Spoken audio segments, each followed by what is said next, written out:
People here know who he is.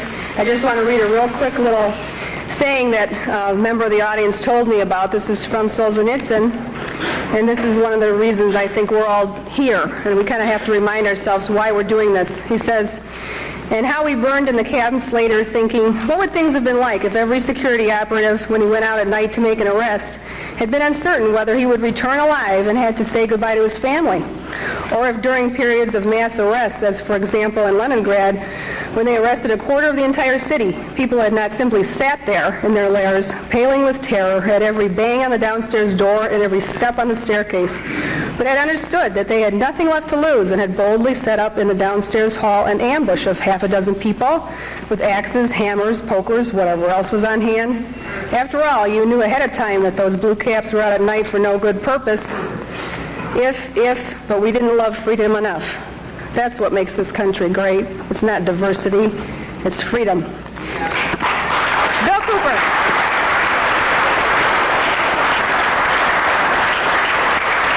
Thank you, Connie.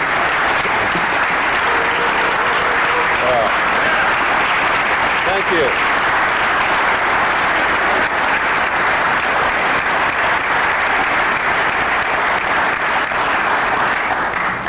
Well, you sure know how to make me feel very humble. Thank you so much. I think one of the biggest misconceptions in this country is what this country is all about, who founded it, for what purpose, and most specifically, what it is that we're all looking for.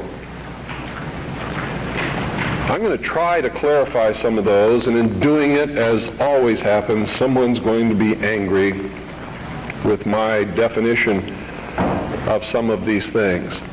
I've traveled all over the country. I've talked to probably hundreds of thousands of people individually over a lot of years. I broadcast a radio show that brings me thousands of letters every week. I administer the world's largest and most successful civilian intelligence gathering operation in the world, which makes me privy to an awful lot of information that none of you will ever see, and there's so much of it, I can never present it in a form that you would be able to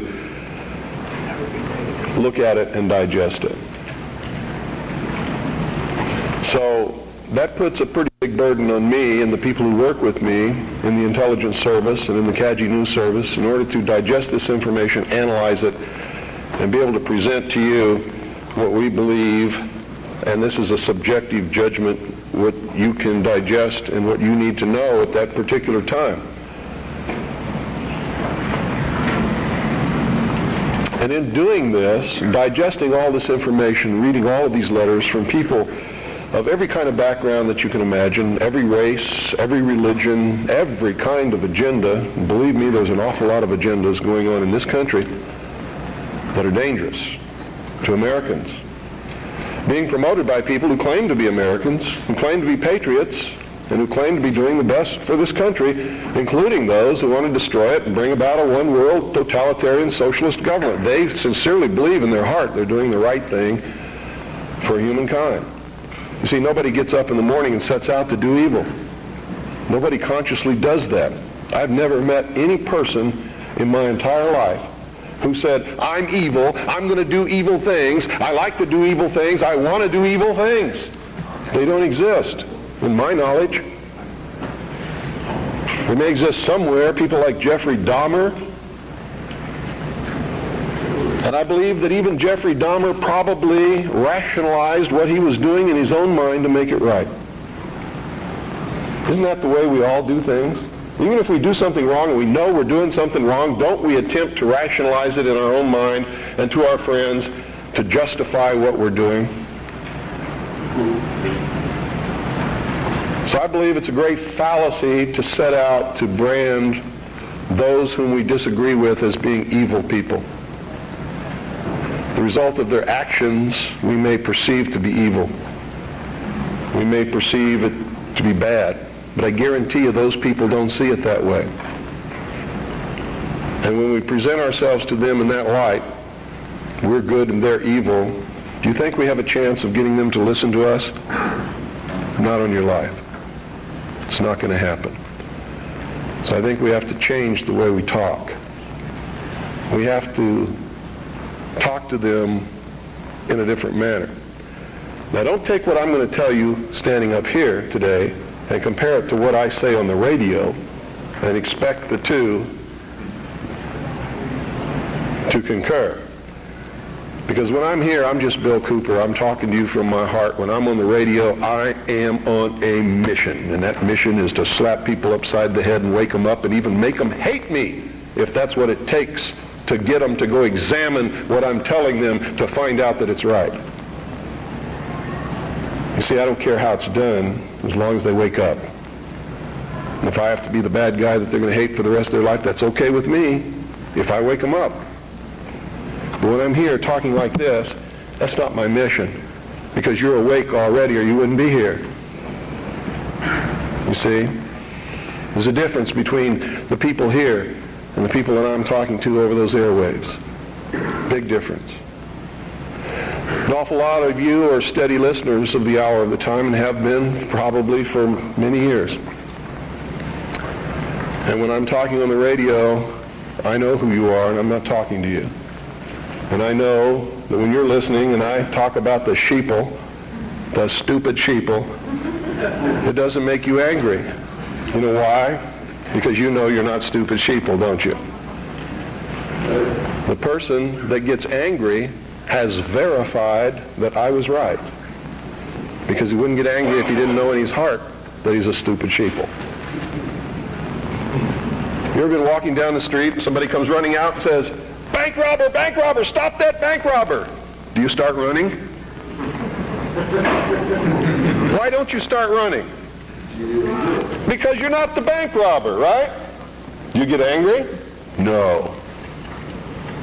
Do you pay attention most of the time? If you're from a big city, chances are you don't even look around, right? Now, if you're from a small town where I'm at, I mean, people will come running out in the street to see the bank robber.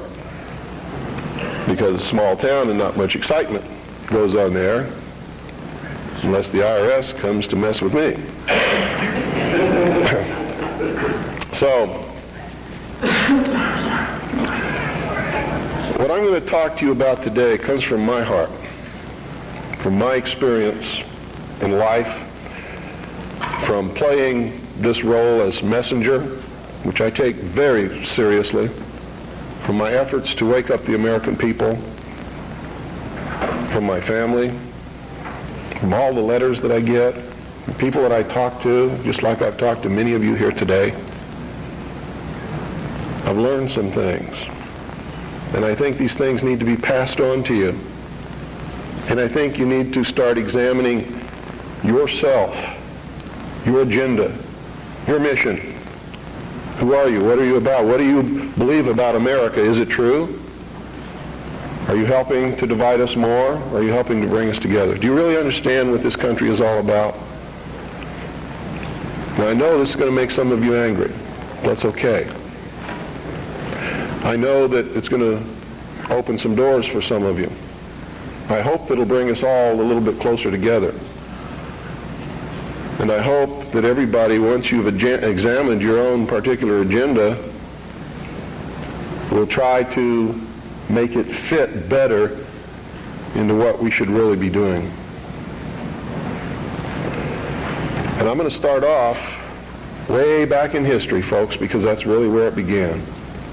The human race is young in the whole scope of the life of the earth. We're just a young species, really. Haven't been around for a long time compared to everything else that's in this world.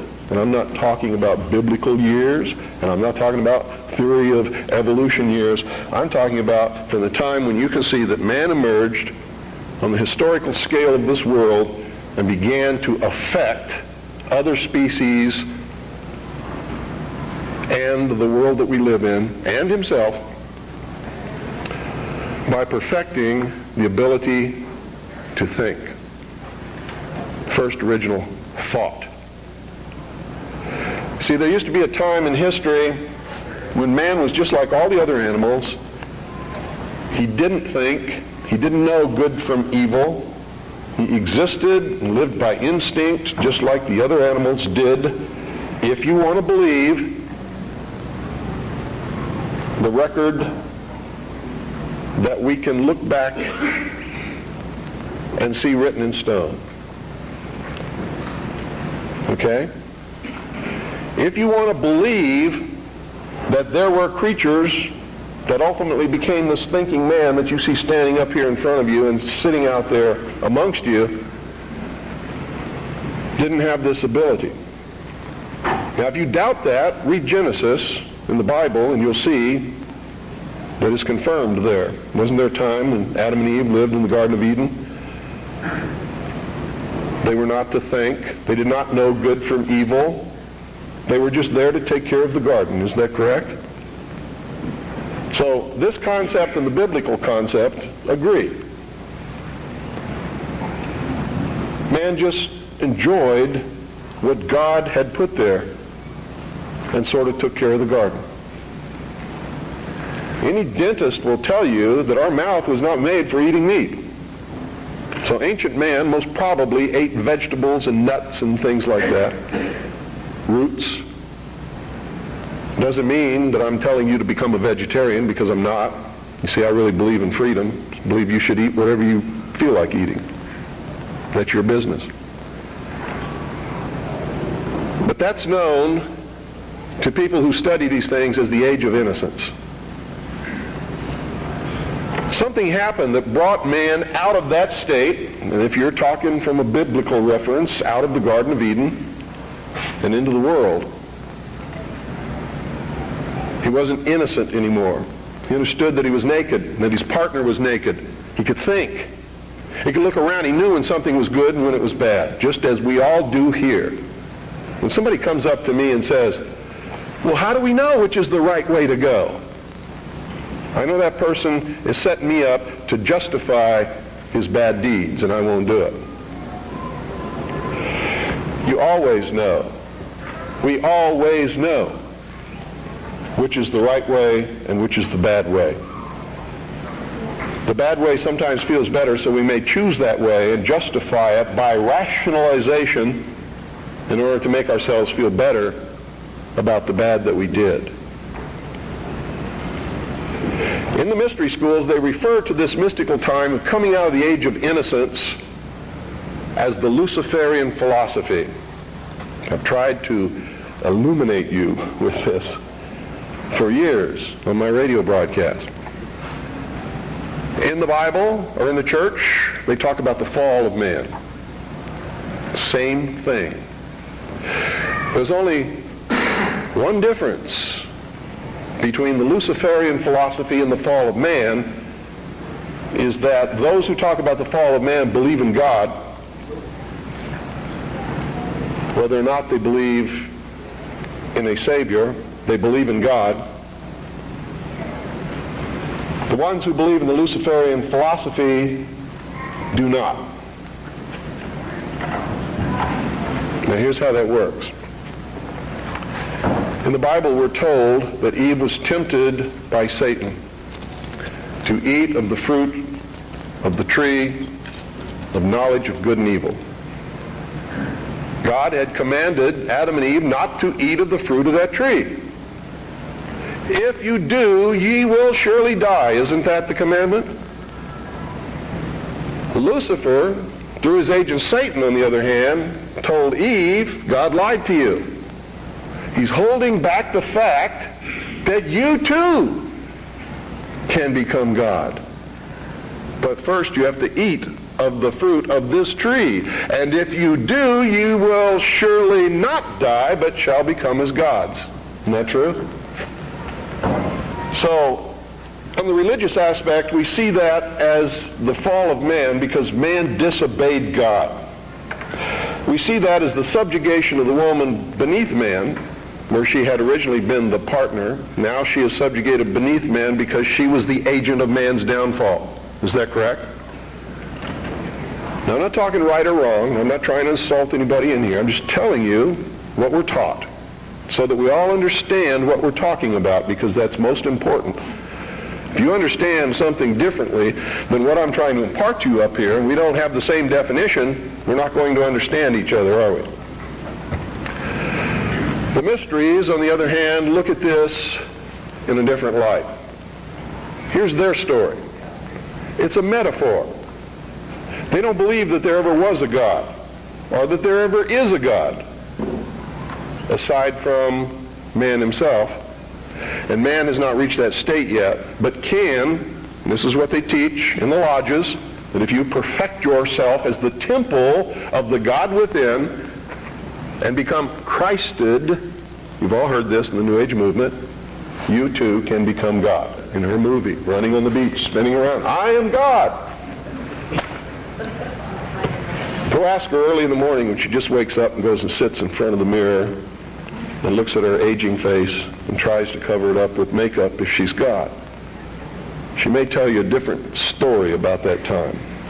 Around noon, she might be feeling better and become God again. But this is the reality of the human condition. We'd all love to be gods, wouldn't we? My question to Shirley MacLaine at one time was, please, Shirley, could you make me a universe? She sort of looked at me with this hurt look on her face as she confronted her mortality and realized that she was not God because she could not make me a universe. She couldn't even make herself a universe. She can't even make herself look young again. She's having a hard time paying some of her debts. God doesn't have that problem, does he? And in her case, she. Here's the way they look at it. Here's their metaphor for the end of innocence. Adam and Eve were held prisoner in the Garden of Eden by an unjust, cruel, and vindictive God.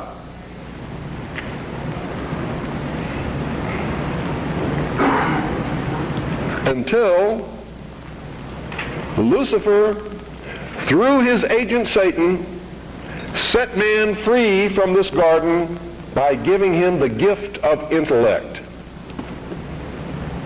Through the use of intellect, man will conquer the earth, will conquer nature, and will himself become God. It's taught in every Masonic temple in this land. Every secret brotherhood, every secret society, every mystical temple, every occult organization teaches the Luciferian philosophy. They do not believe in Lucifer. They do not believe in any entity called a devil, and they do not believe in God. It is a mistake for you to assume that they do. They are atheists in the strictest sense of the word. They are humanists. That's their religion. At the highest level, their goal is to create a world in which the adepts, the 1,000 points of light, working behind the veil to create the culmination of the great plan, can realize the ultimate happiness for mankind. That's why they don't oppose pornography. That's why they don't oppose certain crimes. That's why they say you should not be put in jail for the rest of your life for murder or anything else. There should be no death penalty, because it was a learning experience. And having gone through that learning experience, you're a better person now. This is what they teach. They believe punishment for these crimes is nothing more than vengeful retribution, which is wrong in their eyes.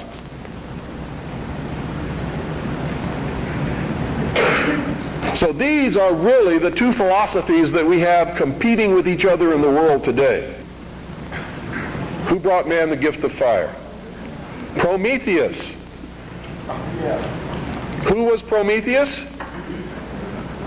Lucifer. What was the gift of fire? Knowledge, intellect.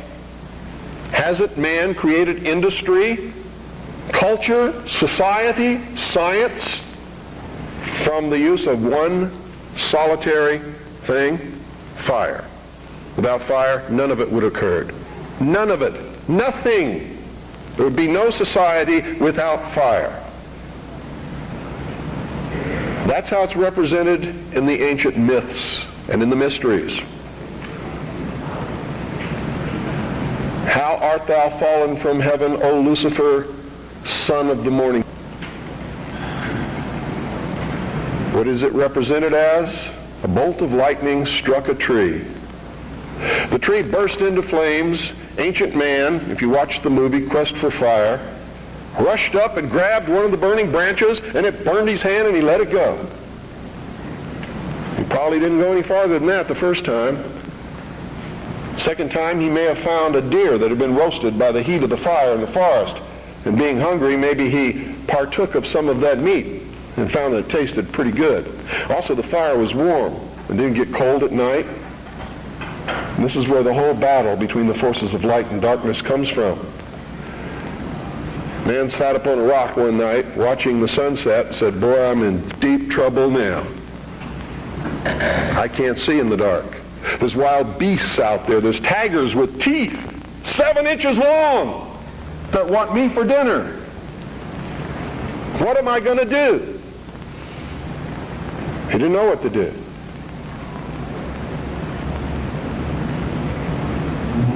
Neither would many of us put in that situation.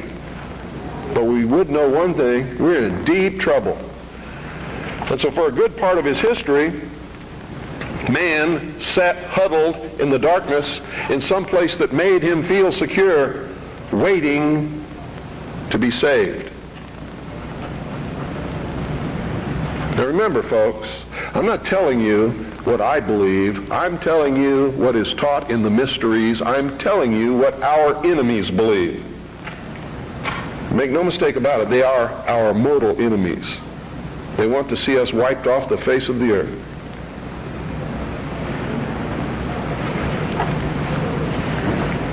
Man huddled in this darkness, fearful, trembling, cold, hungry. And around about he could hear the beasts roaring. And sometimes they were roaring because they were after him. And sometimes he was eaten. A man eventually saw another tree struck by lightning and grabbed that branch with that flame on it. And by a little experimentation, he learned how to keep that fire going. And if he could keep the fire going, he knew something nobody else knew, and he became the first king, the first priest, the first scientist, all rolled into one. And he would burn this fire and keep it going. And other men in the cold of the night, wanting to escape from the terrors that were out there, would gravitate toward this glow. And they would see this man sitting there. And if he was kind, he would let them come to the fire. And they would be warm. And they would be protected, because if the wild beast came, he'd pick up a branch and shove it in its face, and the beast would go away. And so the forces of light overcame the forces of darkness. And in the sunshine of the morning, the newly risen, resurrected child that had died the night before, their Savior, warmed them and saved them from the terrors of the prince of darkness. You have to study these things to understand your enemy. Any general who ventures upon a battlefield without understanding the enemy is doomed to defeat. Just like a militia that forms itself upon a peninsula has already created its own concentration camp, unless it has a navy.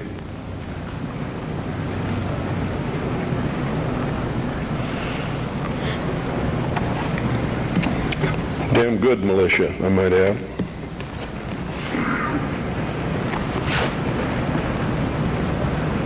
What is the upshot of this? What am I getting at here? These people believe And they have conducted themselves according to their belief and their philosophy since the very dawn of man. These people learned how to control others through the use of a hidden knowledge. This ability to keep that fire going was a technology that nobody else knew. By observing the fire, by keeping it going, by creating ceremonies around this fire, they became a mystery to the others. A mystery always holds sway over those who don't understand it. And the priesthood was born. No king ever existed without the permission of the priesthood. And I don't care what religion you're talking about or what period of history you're talking about, it is the truth. The kings never had the power and don't to this day. Kings exist at the whim of the real power, which is the priesthood standing behind the throne. And when the king ceased to be of benefit to the priesthood, they would simply poison him or get rid of him in some other way. The king is dead, long live the king, and there would be another king appointed. There was even a time in history when the king was a sacrificial king, just like John F. Kennedy was in the Temple of the Sun known as Dealey Plaza. They would pick a young man at the height of his virility, appoint him king for 1 year. During that time, he could do or say or command whatever he wanted. The priesthood was always there to make sure he commanded the right things, have any woman that he wanted, and at the end of the year, he was ceremoniously sacrificed upon a rock, his heart ripped out, his body dismembered into 14 pieces and scattered over the land. And this is where the legend of the Osirian cycle began. It was to ensure the fertility of the crops of the next year.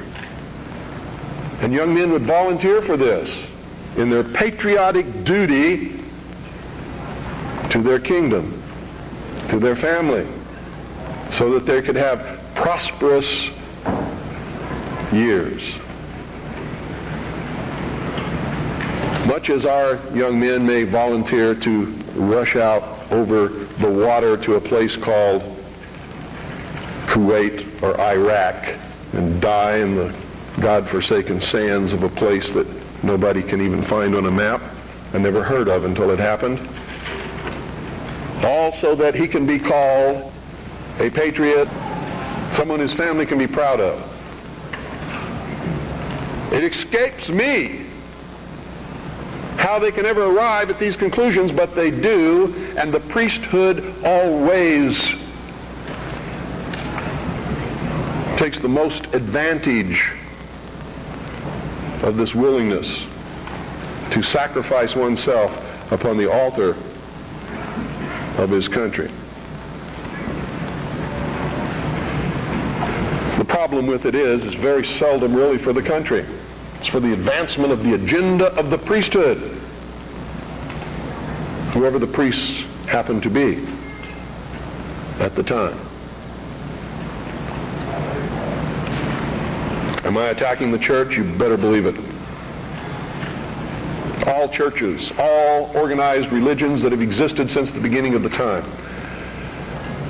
Am I attacking the religion of individuals? Never, not on your life. He wasn't trying to create a big church. He knew what happened to those things. And you're all wrong about that man. When you say you shouldn't get angry, you shouldn't curse, you shouldn't do things that upset other people, because that's what Jesus spent his whole life doing. He threw the money changers out of the temple. Don't you think that made some people angry? Don't you think it was rude to walk up to somebody's place of business, smack them in the mouth, grab their table, and throw it out the door? What about the time he cursed the fig tree? You know, pious Christians sometimes make me very angry. They don't even know Christianity. They don't know the man they're following. He was a revolutionary. He was a dangerous man. And by God, so am I. And so should you be. This country was founded by dangerous men. Amen. And the moment the people in this country cease to be dangerous men, it's going to be the day we cease to have a country. Their whole goal with this philosophy is to teach all men and women that the only end of life is to seek the utmost pleasure and happiness that you can get out of it, because when you die, there's nothing else. That's what they teach. That's what they want you to be. They don't want laws against sexual promiscuity. That's why they don't want families. That's why they don't want marriage. That's why they encourage homosexuality. There's a method to their madness. There's really not much method to yours, because you're operating from a place of ignorance. And until you change that, you're going to be bumbling around, bumping into each other, saying and doing the wrong things, not understanding the nature of your enemy. And if you don't understand the nature of your enemy and the weapons they use, you cannot fight that enemy. You can't fight the battle. You shouldn't even be on the battlefield. That's why you're losing the war. And don't tell me you're not, because I'm in a place of great knowledge about who's winning and who's losing this war. And I can assure you, you're losing the war. Doesn't mean it can't be turned around. But it'll never be turned around until you learn what you need to know. You don't even recognize half the weapons that they use against you. And some of them seem so insignificant that you don't even try. They want to create a world where everybody is happy all the time, doing all of the things that, if you're from a good religious upbringing, is wrong to do. If you're not from a religious upbringing, but you have a good brain and you understand the purpose of morals and ethics, it's still the wrong thing to do. If you're a thinking person. And then the priests had an army. Oh boy, weren't they happy with that? Their whole purpose throughout history has been to teach a small number of people how to become adept at controlling everyone else and presenting their societies as desirable to the profane, so that you'll go knock on the door and say, hey, can I be a member, and be initiated, with the promise of learning some great secret. What is that secret? The secret is what I have just told you this morning. The secret is how to control everybody else. And you never understand how to control everybody else until you get to the top of this pyramid of initiation. Most people never make it past the third step. All above that are carefully chosen and nurtured and taught. And Americans for all these years have been looking around for the enemy. They've never been able to find an enemy. So those who control them were able to control them even better by giving them an enemy. That's what Stalin and Churchill and Roosevelt determined at Yalta. Who was going to be the enemy post-war? Turned out to be Stalin. And there was going to be this phony Cold War so that the population would never discover the real enemy. And I'm talking about the population of the Soviet Union as well as the rest of the world. You see, the enemy has always been here. It's your uncle, your aunt, your father, your mother, your brother, your sister, your nephew, your nieces, who belong to the fraternal orders collectively known as the mysteries. The very highest degrees of which, combined together, make up a secret order known as the Illuminati. Their goal is to destroy all existing religions save theirs, all existing governments save theirs, and shackle the mob in a system of eternal oppressive debt chained to a computer for the rest of their life, in a propagandized world to make them believe that they are happy in this system. Now, do you think they're succeeding? Yes. Haven't I described to you just now exactly what is going on in the world today? Yes, they're succeeding. They're succeeding because the American people don't understand their enemy. They don't even know what's happening. People were extolling the virtues of Pat Buchanan and actually considering voting for that man for president, and he sent them all a postcard. And on the front of that postcard, he identified himself as a high priest of the mysteries. Because on the front of his Christmas cards that he sent to all of his followers was the penis of Osiris, the phallus, the obelisk, with a nice red bow tied around the base which represented the testes. You know what he was saying to you? Are there any children in here? He was saying, he was laughing at you. And so was every other member of the Illuminati. He was a highly degreed member of the sovereign and military order of the Knights of Malta, which was taken over in the Peasants' Revolt in England by the Knights Templars, who had sworn revenge upon the old Hospitallers of St. John's, which later became the Knights of Malta because of their role in the suppression of the Templars. How many of you watch Trinity Network? How many of you watch Pat Robertson? You ever seen the cross in the crown? Do you know what that means? It's the symbol of the Templars. The Knights Templar. It is the symbol of the unification of the church and the government over the people. Is that what you want? Every time any church gets control of government, the people suffer. It has always happened. That's why our founding fathers established a country where that was not supposed to happen, where everybody was free to worship at the altar of their choice. And if you think they were all of one mind, you better think again. How many religions of the Protestant group do you think existed in this country when our founding fathers put together the Constitution? Over 1,500 different groups, all claiming they were right, teaching a different dogma, quoting scripture to justify what they said, and everybody else was going to hell. So don't give me this Christian nation bullshit, because that's what it is.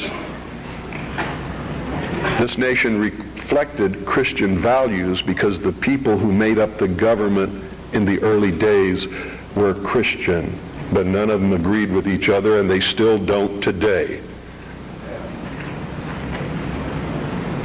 They very seldom ever have.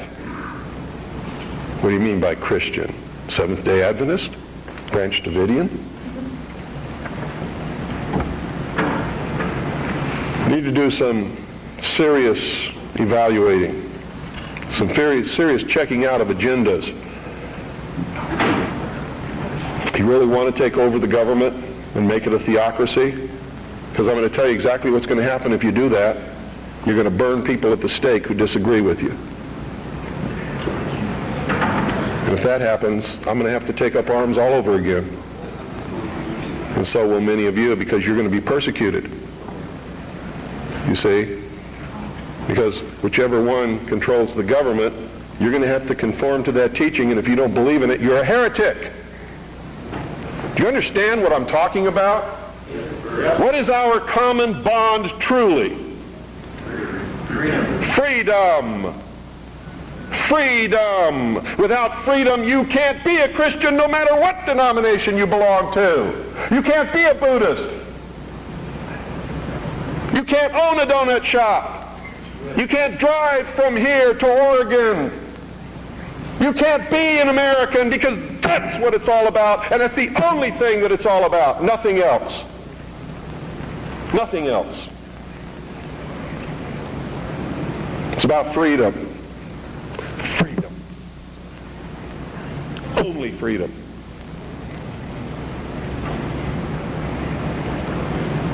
It means you have to let other people be free, even if they disagree with you.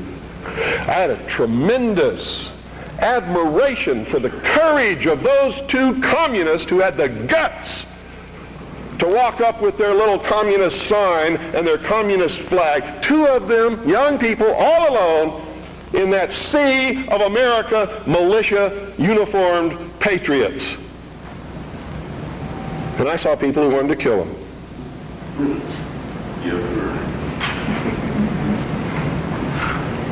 You know, I don't like their philosophy.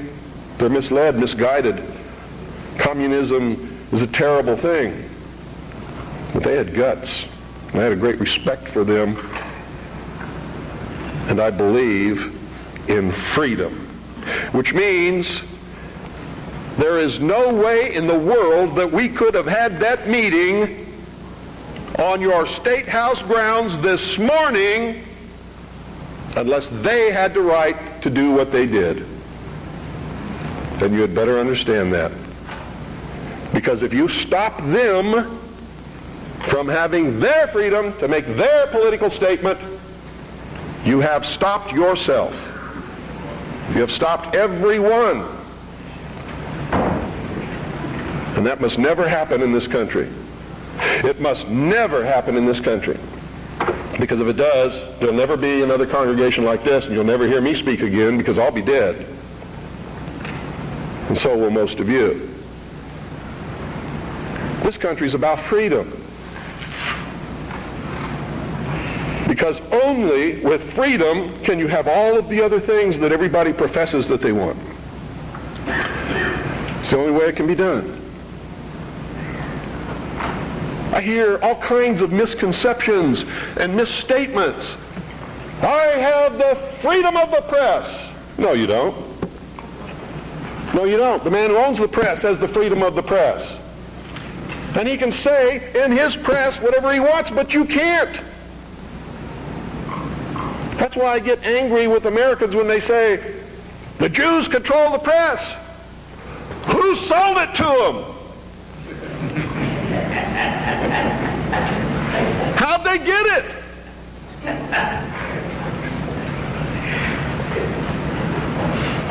You want the press? Start a press. You want to be on the radio? Do it. But stop whining. Stop bitching. Stop complaining. That guy that owns the press, that's his press. He can do with it what he wants. Just like you do with your car what you want because it's your property. He doesn't owe you anything unless you've got a contract with his signature on it that says he will print what you say. And if you can't produce that, he doesn't owe you anything.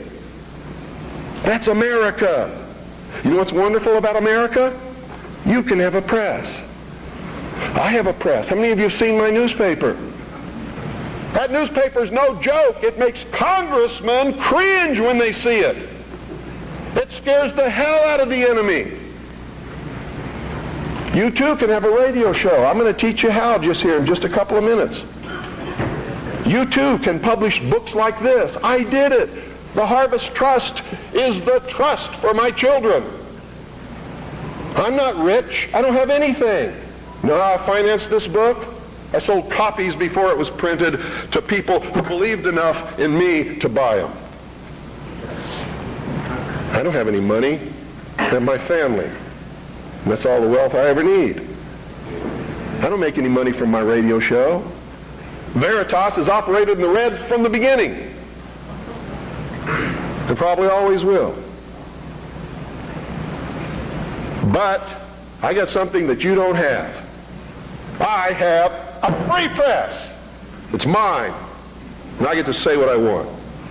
And I get to publish what I want and print what I want because it's mine. And I'm free. And it's my free press. That's why I don't care if somebody calls up my radio show and says they don't like what I say. Screw you. Get your own show.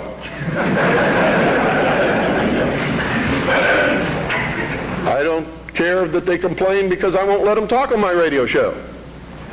Screw you. Get your own radio show. This is mine. Belongs to me. I don't have any contract with you. I don't owe you anything. I was speaking in California one time. A lady stood up in the middle of the crowd and said, "You make me so angry. You're a terrible man. Why didn't you tell me this years ago?" She was lucky I was telling her then. I didn't owe her anything. But she blamed me because she didn't have the information that I was imparting to her on that day years ago. And I had it years before that. I didn't know how to do it. I would have. Oh, God, I would have. You don't really understand sometimes what a terrible burden it is to know some of the things that I know and try to wake people up and impart this knowledge to them and find out that they just have walls built in front of them. They want to be slaves. But we're making some chinks in those walls. You too can have a free press, and that's what it's going to take to get this country back without bloodshed. And I'm going to tell you right now, unless we can be successful in creating a real free press where the American people get different viewpoints other than those expressed in the establishment-controlled media, there's going to be a civil war in this country, and it's going to come soon. The only thing that can stop it is by waking up vast amounts of sleeping people. Sheeple is what they are. They are following the Judas goat right into the shearing pins, and from there they will go to the slaughter, and they will not know that anything is wrong until they smell the blood of the sheeple in front of them.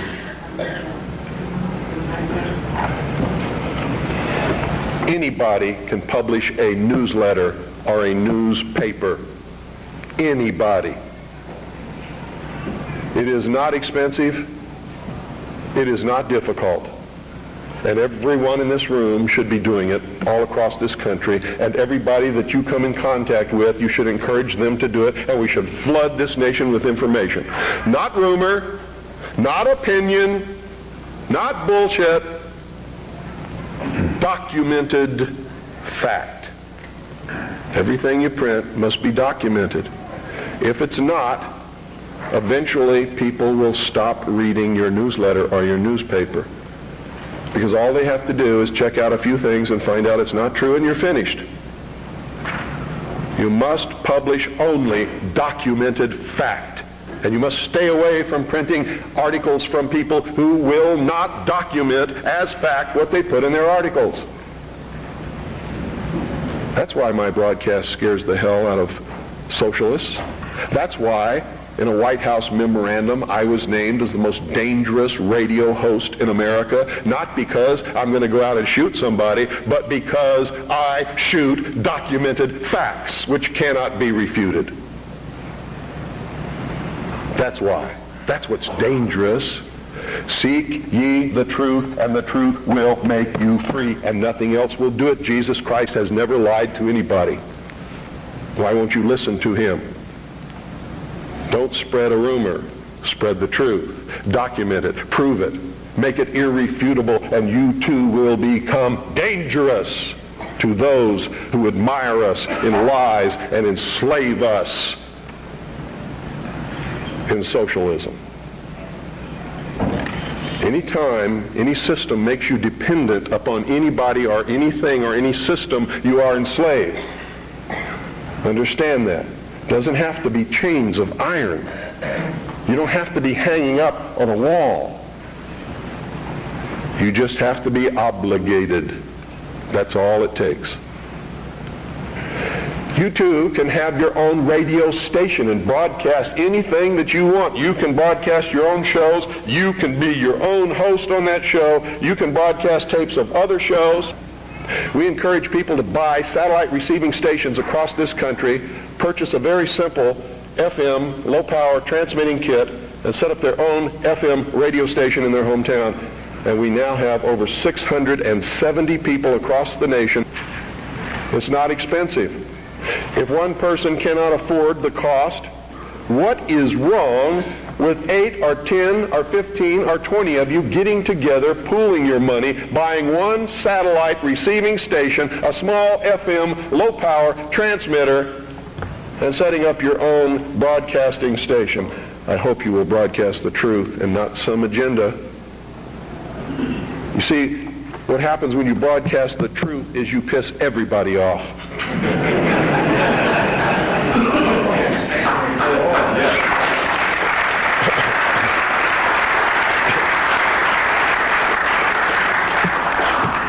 If you don't have my address, I want you to write it down. It's the Harvest Trust. P.O. Box 1970. I'll repeat it a couple of times. Eagar, Arizona. Eagar is spelled E-A-G-A-R. Arizona 85925. That's the Harvest Trust. P.O. Box 1970. Eagar, Arizona 85925. If you have purchased Oklahoma City Day One, it's on the back cover at the bottom. If you don't have a pen and you would like to have the address, you can go up to my wife's table upstairs on the second floor and get one of our flyers. The address will be on the flyer. And all you have to do is purchase that equipment, set it up, hook it into the satellite receiver, and you're on the air with your own radio station within just a few weeks. Broadcasting the Worldwide Freedom Radio Network are your own shows, are other networks that are up there that are Patriot Broadcasting, such as Amerinet and others. Understand this too. I'm not trying to tell you what the truth is, because sometimes the truth is extremely difficult to find. And sometimes we believe we're broadcasting the truth and it turns out we really aren't. But if we find out we aren't, we must be willing and instantly able to go on the air and say we were wrong and correct it. That's a responsibility that we all have to carry. It's embarrassing. I've had to do it several times because I'm a human being. I make mistakes too. The only difference being when I make a mistake, it's usually not forgivable. It's what happens when you become a public figure. Your wife can make a mistake, but Rush Limbaugh never! Right?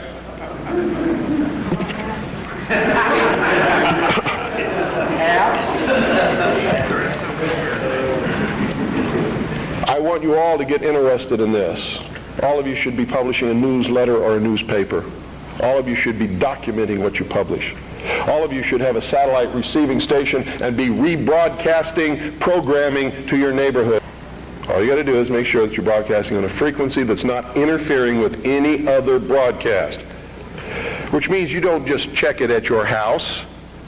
You get in your car and you drive out 25 miles and all around, and you make sure that there's nobody else on that frequency before you use it, so you know you're safe. In my little town of Eagar, which is a very small town, between Springerville and Eagar is 2 miles. Another 2 miles either way, and you've covered everybody in the valley. And I'm up on a big mountain in the middle of this valley where the town surrounds the mountain, and I'm broadcasting 6 miles in every direction in my town. And it's militia country. Arizona is dangerous for socialists. And when the war starts, heaven help whoever they send to fight in Arizona. Because it's still really kind of like the old West days in a lot of places. It's dangerous. Where I live, Ike Clanton made the sheriff angry one day. The sheriff rode 25 miles, grabbed Ike Clanton by his hair and drug him to jail. By his hair. Which brings me close to the end of my, I think it is. How much time do I have? 3 more hours. Come back after Jim talks a little bit and talk some more. Yeah. Just let me give you a little parting note here. I'll be back up as well with as will the others to answer questions later. Mr. Collins has to catch a plane, so I'm going to cut my talk short and Please give him your undivided attention. I'm going to tell you right now, because I deal in reality, I'm going to vote for Charles Collins, but at the same time, I'm a realist. And everybody in this room should be voting for Charles Collins, but at the same time understanding he's not going to be the president of the United States. Okay? And I'm only telling you that so that you're dealing in reality. Okay? But he is the best man on any ballot in this country. Thank you.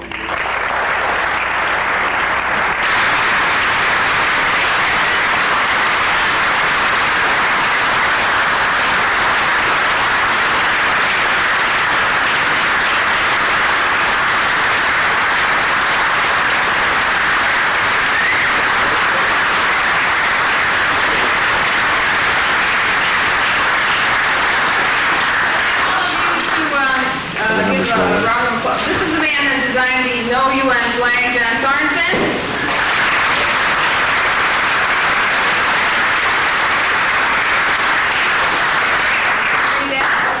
Thank you very, very much, Bill, for coming in. And this is, did you read the other ones too? Or? Go ahead.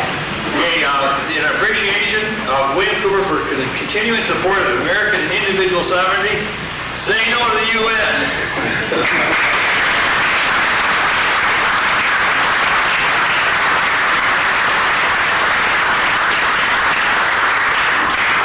I had this crazy dream about some folks who love this country, who all began to dream the same dream. And when the morning came, there arose across this nation people thinking one and the same.